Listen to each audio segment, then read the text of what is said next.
Hello friends, welcome once again. एक बार फिर से आप सभी का स्वागत है मेरे YouTube channel unique way with Anupam Rawat. तो आइए शुरू करते हैं आज का टॉपिक। आज हम पहुंच चुके हैं सिंथेसिस के पार्ट 13 पर, यानी कि आज सिंथेसिस का पार्ट 13 पढ़ेंगे, जिसमें कि हम जो है कॉम्प्लेक्स सेंटेंस को बनाना सीख रहे हैं। और ये सिंथेसिस का लास्ट पार्ट है। इसके बाद सिंथेसिस पूरा समाप्त हो जाएगा। मिसलेनियस एक्सरसाइज को मैं पीडीएफ के थ्रू आपको भेजूंगा एक्सरसाइज ग्रुप में, उसको आप सॉल्व करके भेजिएगा, ठीक है। और इसके बाद जो है जब भी मैं नेक्स्ट वीडियो लेकर के आऊंगा वो बिल्कुल नए टॉपिक पे रहेगा, ठीक है। तो आइए जो है आज का टॉपिक पढ़ लेते हैं पहले। तो आज का टॉपिक है हमारा एडवर्ब क्लास।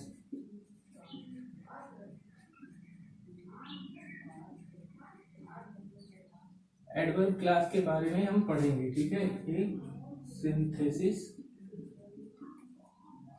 पार्ट 13,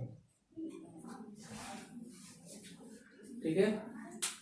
तो जान लेते हैं सबसे पहले एडवर्ब क्लास के बारे में। एडवर्ब क्लास होती क्या है?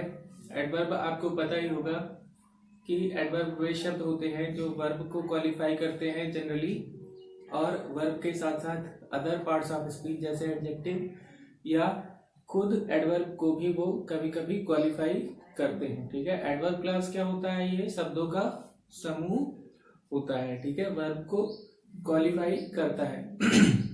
तो हम वर्ब को क्वालिफाई करने के लिए एडवर्ब क्लास का यूज करेंगे, ठीक है। और एडवर्ब क्लास के द्वारा हम दो सिंपल सेंटेंस को मिला करके एक कॉम्प्लेक्स सेंटेंस बनाना सीखेंगे, ठीक है।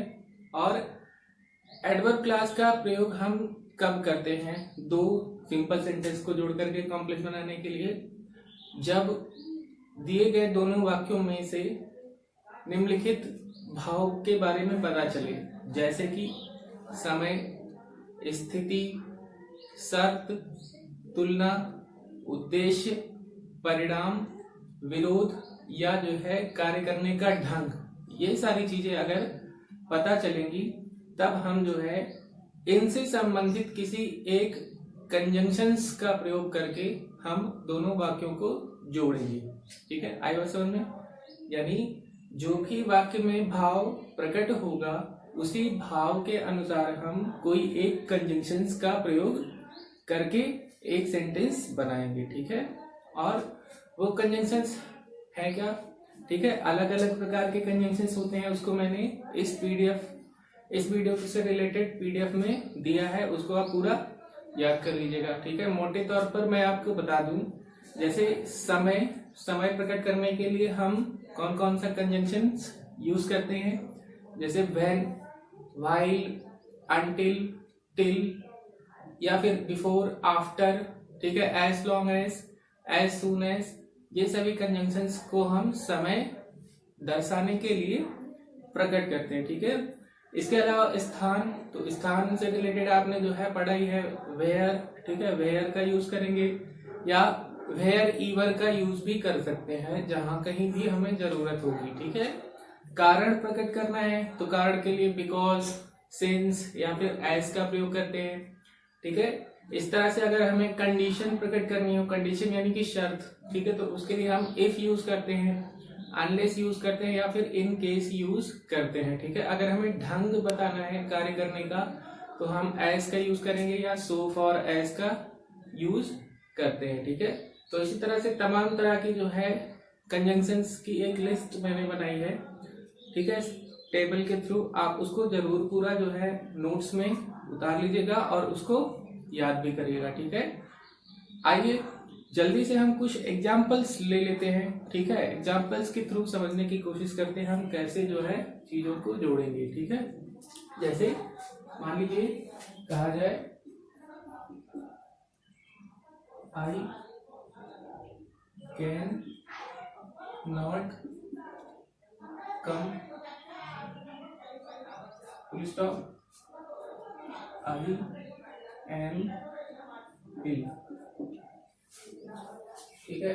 अब इसको जोड़ करके हमें जो है क्या बनाना है? एक कॉम्प्लेक्स सेंटेंस बनाना है। आई कैन नॉट कम, इसका मतलब क्या हुआ, मैं नहीं आ सकता हूँ। आई एम इल, मैं बीमार हूँ। ठीक है, तो यहाँ पे जो है संबंध समझ लेते हैं दोनों में। मैं नहीं आ सकता हूँ और मेरे नहीं आने का कारण क्या है कि मैं बीमार हूँ। ठीक है, यानी कारण प्रकट हो रहा है, तो कारण प्रकट करने के लिए हम जो है बिकॉज का यूज कर सकते हैं। ठीक है, तो दोनों सेंटेंस को जोड़ देंगे। I can not come because I am ill. I can not come because I am ill. ठीक है, और यहाँ पे बिकॉज आई एम इल यही पूरा जो है आपका एडवर्ब क्लास है। ठीक है, और ये किसको प्रकट कर रहा है, कारण को प्रकट कर रहा है। और कारण प्रकट करने के लिए हम यहाँ पे कौन सा कंजंक्शन यूज कर रहे हैं, बिकॉज को। ठीक है, आई बात समझ में। ठीक है, देखो अगला उदाहरण, अगले एग्जाम्पल हम लेते हैं। जैसे मान लीजिए कहा जाए he is quite tired, he is quite tired, he is quite tired. Quite माने होता है बिल्कुल। ठीक है, QUITE क्वाइट माने होता है बिल्कुल, मैं बिल्कुल से थक गया हूं। ठीक है, आई और ही कैन scarcely stand। ठीक है, he is quite tired, वह बिल्कुल से थक गया है। he can scarcely stand, scarcely माने होता है बड़ी मुश्किल से, बड़ी कठिनाई से। stand माने खड़े होना, वह बड़े मुश्किल से खड़े हो सकता है। ठीक है, अब देखो यहाँ पे, ठीक है, he can scarcely stand, वह बड़ी मुश्किल से खड़ा हो सकता है। ठीक है, और उसके बड़ी मुश्किल से खड़े होने का जो है जो कारण था वो क्या था, ही इज क्वाइट टायर्ड, क्योंकि वह बिल्कुल से थक गया था। ठीक है, अब देखो यहाँ पे हम जो है सो बिकॉज को यूज कर भी सकते हैं यहाँ पे। ठीक है, he can scarcely stand because he is quite tired, इसको तो हम ऐसे जोड़ सकते हैं। एक तरह से हम इसको और यूज कर सकते हैं, एक कंजंक्शन होता है so डॉट डॉट एज। ठीक है, so डॉट डॉट एज। ठीक, इसके द्वारा भी हम यूज इसको जोड़ सकते हैं। ठीक है, सो डॉट डॉट एस को हम तुलना प्रकट करने के लिए करते हैं। ठीक है, और इसको हम जोड़ सकते हैं सो डॉट डॉट दैट से भी। ठीक है, दैट माने होता है कि, और सो माने होता है यहाँ पे इतना। ठीक है, वह इतना थक गया है कि वह बड़ी मुश्किल से खड़े हो सकता है। ठीक है, तो इसको हम ऐसे भी जोड़ सकते हैं, जैसे मान लीजिए कहा जाए इस तरह से, ही इज सो, ठीक है, टायर्ड, वह बिल्कुल से थक गया था। अब यहाँ पे सो माने इतना, वह इतना थक गया था कि that he can scarcely stand. ठीक है, ही कैन स्कार्सली स्टैंड। अब यहाँ पे देखो सो, ठीक है, और डॉट डॉट दैट। ठीक, और यहां से जो है पूरा दैट से लेकर के ये जो है पूरा क्या है, ये आपका एडवर्ब क्लास है। ठीक है, एडवर्ब क्लास का काम क्या होता है, वर्ब को क्वालिफाई करना। ये किसको क्वालिफाई कर रहा है, टायर्ड। टायर्ड माने थक गया, टायर्ड क्या है, वर्ब है, वर्ब को क्वालिफाई कर रहा है ये पूरा। ठीक है, तो ये हो गया। दूसरा एग्जाम्पल लेते हैं। ठीक है, अगले एग्जाम्पल में जैसे कहा जाए he is strong, he is strong. ठीक है, और कहा जाए आगे आई एम इक्वली स्ट्रॉन्ग। ठीक है, he is strong, I am equally strong, वह मजबूत है, मैं भी इक्वली यानी बराबर से मजबूत हूँ। यानी दोनों के बीच जो है यहाँ पे तुलना की जा रही है। तो हम तुलना करने के लिए जो है हम सो डॉट डॉट एस, सो ध्यान रखना अभी जो मैंने लिखा था सो डॉट डॉट एस को हम निगेटिव में यूज करते हैं, अगर हमें पॉजिटिव में यूज करना है तो एस डॉट डॉट एस, यानी हम इसको जो है पॉजिटिव डिग्री में कन्वर्ट कर सकते हैं। ठीक है, तो ये हो जाएगा I am as strong as he is. I am so strong है, I am as strong as he is. ठीक है, ये आपका जो है तुलना प्रकट कर रहा है, तो हम इसको ऐसे ही जोड़ सकते हैं। ठीक है, फिर एक एग्जांपल और लेते हैं। कहा जाए we respect him, he is our teacher. We respect him, हमें उनका सम्मान करना चाहिए। ठीक है, ही इज आवर टीचर, वो हमारे अध्यापक है। इसमें क्या पता चल रहा है, इसमें कारण पता चल रहा है। ठीक है, हमें उनका जो है सम्मान करना चाहिए, और सम्मान करने का जो कारण था वो क्या है कि वो हमारे अध्यापक हैं। ठीक है, तो इसको हम जो है जोड़ देंगे। ठीक है, तो कारण प्रकट करने के लिए हमने अभी बताया आपको बिकॉज का यूज हम कर सकते हैं। We respect him because he is our teacher. ठीक है, इस तरह से हम इसको जोड़ सकते हैं, या फिर हम यहाँ पे बिकॉज की जगह यहाँ पे हम जो है यूज कर सकते थे एज। एज मान होता है इसलिए कि, हमें उनका सम्मान करना चाहिए इसलिए कि वह हमारे अध्यापक है। तो यहाँ पे हम बिकॉज यूज कर रहे हैं क्योंकि, या फिर इसलिए कि एज का। ठीक है, तो दोनों कंजंक्शंस का यूज करके जो है हम सेंटेंसेस को जोड़ सकते हैं। ठीक है, कुछ एग्जांपल्स और ले लेते हैं।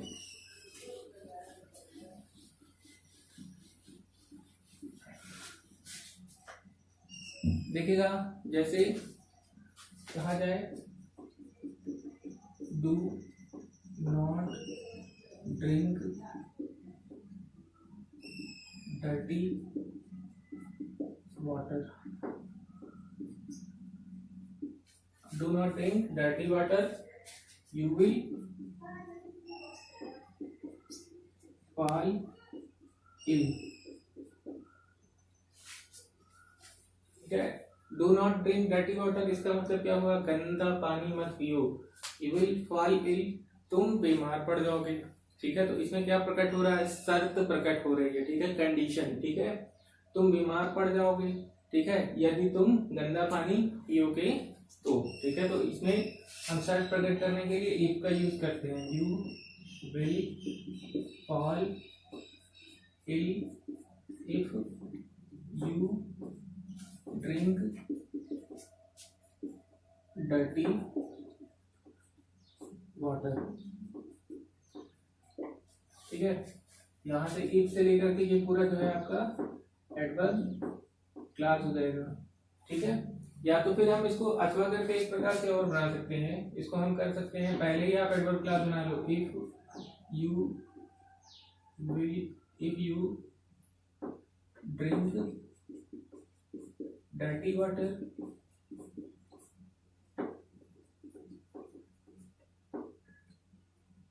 you will fall ill। ठीक है, यहाँ पे आप गौर करिएगा। ठीक है, जब हम जो है एडवर्ब क्लास को जो है बीच में लिखते हैं, लास्ट में, तो जो है कंजंक्शंस एक लगाने के लिए हमें कोई कंजंक्शंस की जरूरत नहीं है। ठीक है, कोई कॉमा की जरूरत नहीं है, जैसा कि यहाँ पे मैंने लगाई। अगर हम जो है एडवर्ब क्लास पहले लिख रहे हैं, ठीक है, कंजंक्शंस को शुरू में लगा दे रहे हैं, तो हम यहाँ पे एक कॉमा का यूज कर सकते हैं। ठीक है, अब देखो दूसरा example, he worked hard, he wanted to get through। ठीक है, he wanted to get through। अब यहाँ पे देखो, he worked hard, वह कठिन परिश्रम करता था। he wanted to get through, वह पास होना चाहता था। अब यहाँ पे देखो get through। ठीक है, get through ये जो है आपका एक फ्रेजल फ्रेज है। ठीक है, और इसका मतलब होता है सफल हो जाना, यानी पास भी हम यहाँ पे लिख सकते थे। तो आइए देख लेते हैं, इसमें जो है क्या प्रकट हो रहा है। देखो, इसमें उद्देश्य प्रकट हो रहा है। ठीक है, वह कठिन परिश्रम करता था और उसका उद्देश्य क्या था कि वह जो है पास होना चाहता था। ठीक है, तो उद्देश्य प्रकट होने के लिए हम कंजंक्शंस दैट का भी प्रयोग कर सकते हैं। ठीक है, he worked hard that he work hard that he. अब देखो यहाँ पे हम माइट का यूज करते हैं। ठीक है, ही माइट गेट थ्रू। ठीक है, ही माइट गेट थ्रू। ठीक है, ये आपका एडवर्ब क्लास है। ठीक है, माइट का यूज क्यों किया है?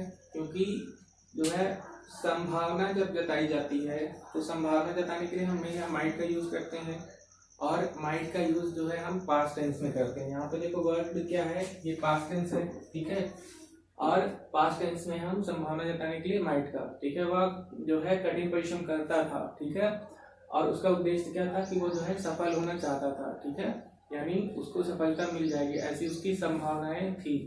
ठीक है, सफलता नहीं भी मिलती और मिल भी सकती थी, तो संभावना प्रकट हो रही है, तो इसके लिए हमने यहाँ पे जो है माइट का यूज कर दिया है। ठीक है, वांटेड की स्थान पर। ठीक है, तो ये रहा हमारा आज का टॉपिक। उम्मीद है आपको समझ में आया होगा।